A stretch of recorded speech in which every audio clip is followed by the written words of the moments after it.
তো চলো এবার রান্নাঘরে যাই, কারণ রান্নার কিচ্ছু করা হয়নি, এবার সেগুলো গিয়ে করি।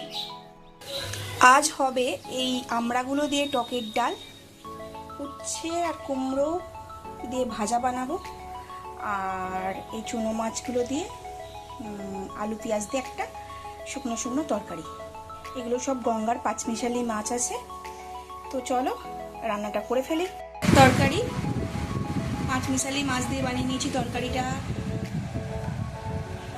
উচ্ছে পেঁয়াজ আর কুমড়ো ভাজা, পেঁয়াজটা পরে অ্যাড করেছিলাম। আর বানিয়েছি আমড়া দিয়ে টকের ডাল, এই গরমে একদম পারফেক্ট। আর তারপর একদম দুপুরের খাওয়ার সময় হয়ে গেছে, রান্নাগুলো করে রেখেছিলাম এবং দুপুরবেলায় খাবারটা বেড়েও নিয়েছি। দেখো, উচ্ছে কুমড়ো পেঁয়াজ ভাজা, পাঁচমিশালি মাছের তরকারি, ডাল, আর একটা জিনিস নতুন অ্যাড করেছি, সেটা হলো ফ্রিজে ছিল, সেটাও বার করে নিয়েছি, মাছের